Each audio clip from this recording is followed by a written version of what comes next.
Sofyan Safri dalam Aliyal Azmi. Ia mendefinisikan laba sebagai jumlah yang berasal dari pengurangan harga pokok produksi, biaya lain dan kerugian dari penghasilan atau penghasilan operasi. Sedangkan menurut Suarjono, laba dimaknai sebagai imbalan atas upaya perusahaan menghasilkan barang dan jasa. Ini berarti laba merupakan kelebihan pendapatan di atas biaya. Tingkat laba biasanya berbeda-beda tergantung pada jenis industrinya. Tingkat laba industri tekstil berbeda dengan industri manufaktur, perdagangan, properti, dan peralatan rumah tangga. Terdapat beberapa teori yang dapat digunakan untuk menjelaskan perbedaan perolehan laba. Di antara teori laba ada teori inovasi, ada teori kompensasi. Teori inovasi menyatakan bahwa inovasi sering mengakibatkan suksesnya penjualan yang dapat berakibat pada meningkatnya perolehan laba. Sedangkan teori kompensasi menyatakan bahwa tingkat laba di atas normal dapat dicapai jika perusahaan mampu melayani kebutuhan konsumennya dengan baik, serta mempertahankan operasinya dengan efisien. Konsep laba. Konsep laba tersebut ada 3. Yang pertama, basic income, yang kedua, real income, dan yang ketiga, money income. Basic income yang menunjukkan konsumsi barang atau jasa yang dapat memenuhi kepuasan dan keinginan individu. Sedangkan real income yang menunjukkan kenaikan dalam kemakmuran ekonomi yang ditunjukkan oleh kenaikan cost of living. Sedangkan money income yang menunjukkan kenaikan nilai moneter sumber-sumber ekonomi yang digunakan untuk konsumsi sesuai dengan biaya hidup cost of living. Karakteristik laba. Laba merupakan tujuan akhir dari suatu perusahaan. Laba juga merupakan sarana untuk menciptakan kesejahteraan bagi pihak-pihak yang terkait dengan perusahaan, seperti karyawan, negara, investor, dan masyarakat.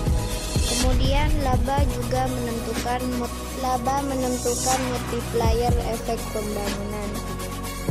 Kaitan laba dan kepentingan. Akan terjadi laba apabila total pendapatan lebih besar dibandingkan dengan total biaya. Dan ketika total pendapatan sama dengan total biaya, maka perusahaan dalam kondisi tidak untung dan juga tidak rugi, yang mana artinya impas.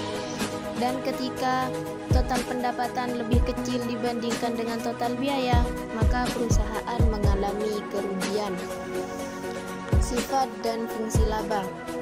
Laba di sini juga sering diartikan sebagai total pendapatan yang dikurangi dengan total biaya yang dikeluarkan.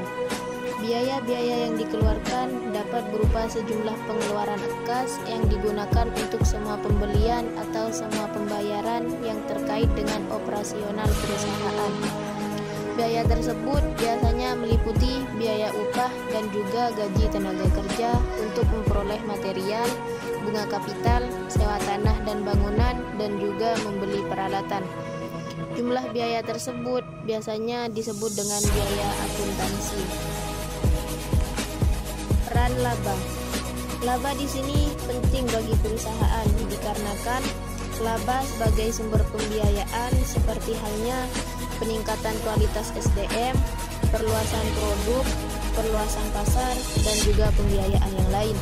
Dan juga laba sebagai ukuran pembayaran pajak dan juga sebagai ukuran untuk membagi hasil usaha. Laba juga merupakan cerminan kesehatan operasional perusahaan, dan laba sebagai sumber pembiayaan kesejahteraan, dan yang terakhir laba sebagai sumber pembiayaan kepedulian perusahaan terhadap masyarakat dan lingkungannya. Keunggulan dan kelemahan laba akuntansi. Keunggulan laba akuntansi dapat dirumuskan sebagai berikut.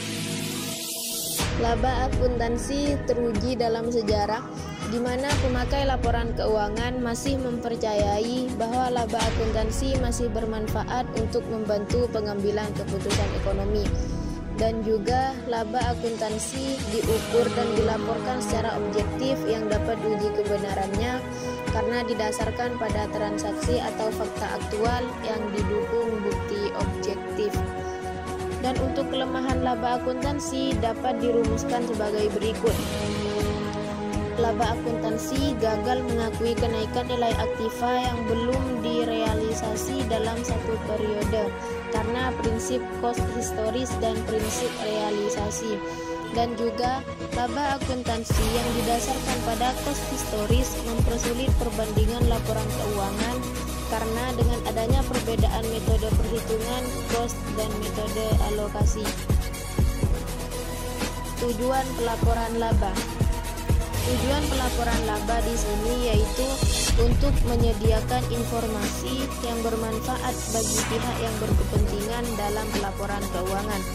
Adapun informasi tentang laba perusahaan dapat digunakan sebagai pengukur prestasi manajemen, sebagai dasar penentuan besarnya pengenaan pajak, sebagai alat pengendalian alokasi sumber daya ekonomi suatu negara, dan juga sebagai dasar kompensasi dan pembagian bonus.